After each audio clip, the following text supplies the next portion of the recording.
oranje boven, oranje boven. Het plak werd Salomon Levi wennen had, dat wie nooit bekend. Waarom eigenlijk net? Ik denk omdat het vroeger een stuk ingewikkelder was om daarna te zieken. In de jaren 90 had Oepele Vries, dat is een vrij bekende historicus, die het wil zijn, daar zullen we waarschijnlijk nooit achter komen. Want Salomon Levi wie hoes hierder, hij hierde een hoes.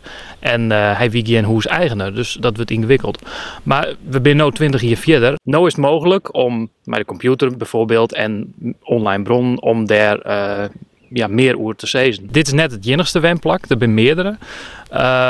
Hij had een Iros 8 het er in een wedstrijd wennen. En er zijn meerdere hoezen binnen voor een kam. Maar de meest interessante, denk ik, vooral in het verhaal van het Kalmer oproer, is het laatste hoes.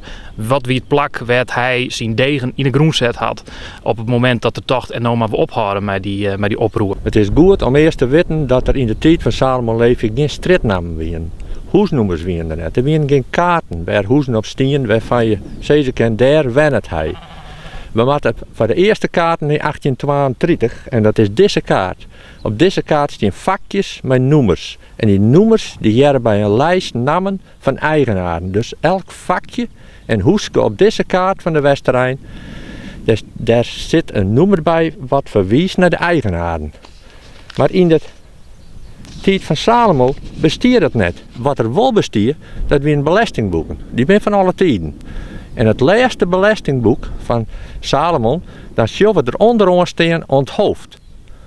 Die belastingman had gedacht van, de holle draai hoeft net met de betalen, dus hij kan uitschreven worden. We hebben eigenlijk echt niks aan dit belastingboek, want er staat verder niks op. Maar er is nog een belastingboek. En dat is deze. En dan zullen we aan de linkerkant onder de eigenaar van een pand. En rechts zullen we wat het huurt. En daar staat dus Salomon Levi, trosstreept en een nieuwe eigenaar. We weten dus dan dat deze man, Paulus Jans, dat die de eigenaar is van het huis. En als we nou die Paulus Jan volgen in keerbrieven en hoe hij het huis oordraagt naar de volgende. En dan hebben we de laatste eigenaar van het pand van Salomon Levi. En dan kunnen we op een kaart zien bij welk vakje hij past. En dan weten we precies waar hij wennen had. Op een Kijper-Sikkemawei en in de hoeken van de Keertmanswei, en het is Kijper-Sikkemawei, noemen treien.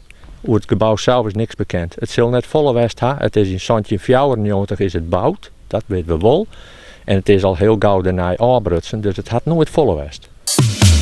Verrassend dichtbij.